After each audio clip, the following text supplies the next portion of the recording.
so we have tended to colonize Yeah. Sri Lankan writing. And it's recently, meaning in the past 10, 15 years, that I realize that they have smarted under that, the way in which we've colonized their writing. And it's part of establishing an Iram identity, the linguistic assertion has been that not only their independence in Sri Lanka itself and their assertion of their identity in terms of Sinhala, but it also has been in terms of Tamil Nadu, separating themselves from too easily being assumed as part of a big Tamil culture. So there's been that.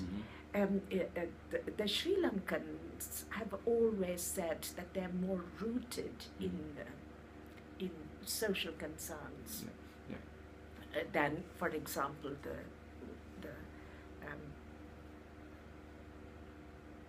the poets of the 60s, Pudukural,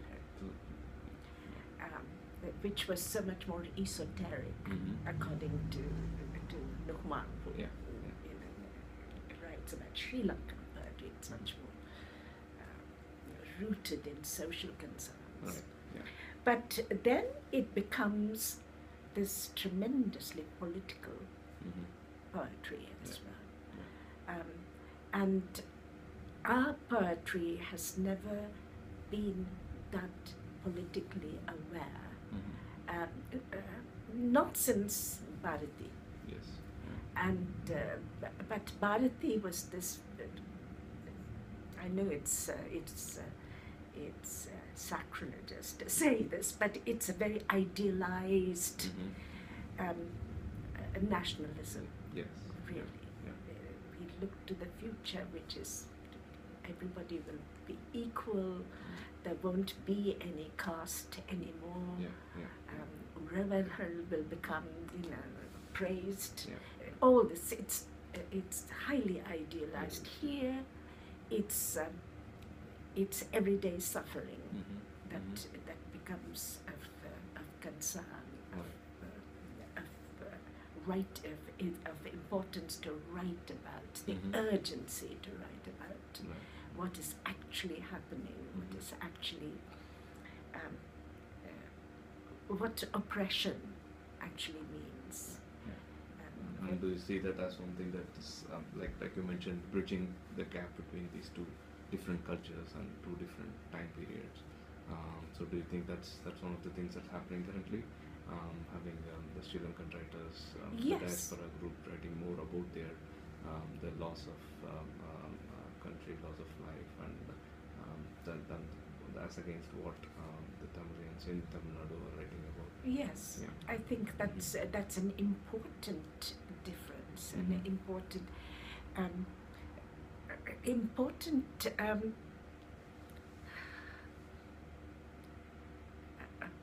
important newness in the poetry, which we, I think, in Tamil Nadu have had to acknowledge.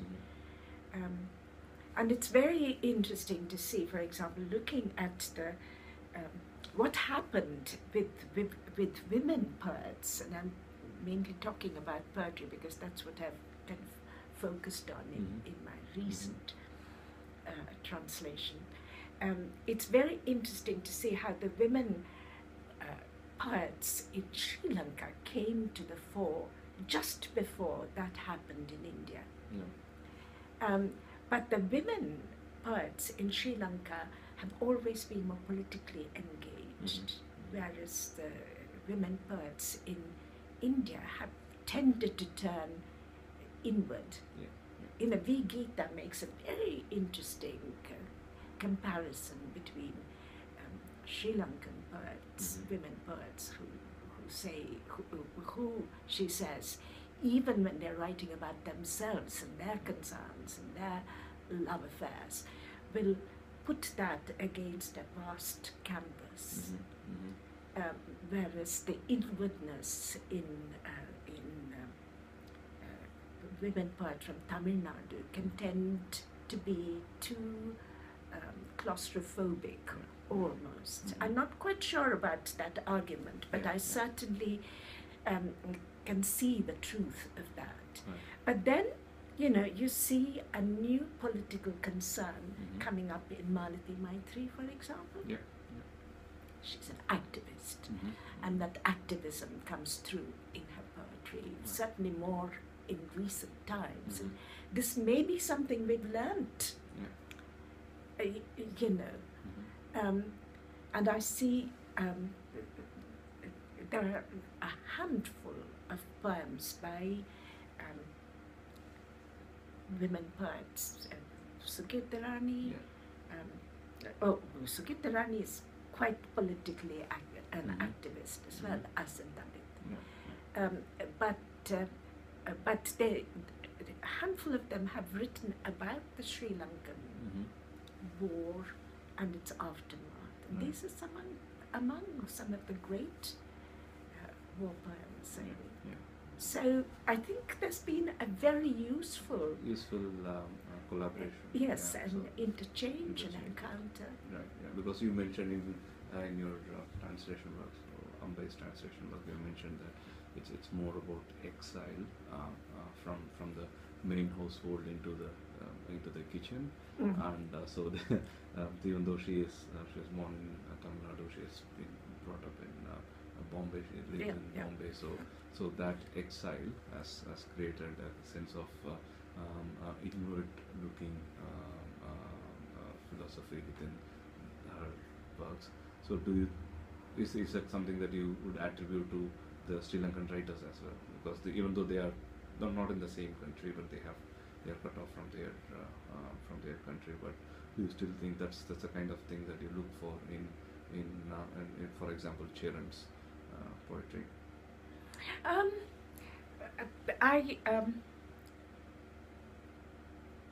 Certainly there is something about the experience of exile that gives you a further perspective in a way,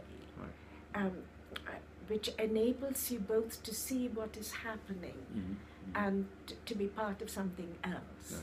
And this is what Cheran and the diaspora Sri Lankan poets have brought, I think. I don't know whether you've come across Arya. Yes, that's a tiny poem that she writes, which is called Adayalam, I think. I've translated it as identity. And it says something like,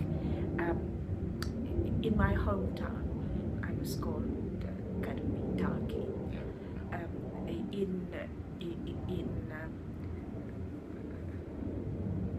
In India, I'm this woman from Ceylon. In the north, in the west, I'm something else.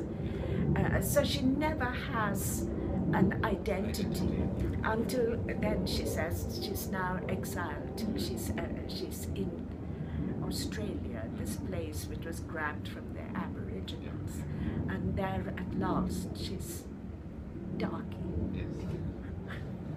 Okay. The irony in all that, you know, is wonderful, and it's the perspective of someone who's exiled in one's own country and elsewhere as well. It's interesting.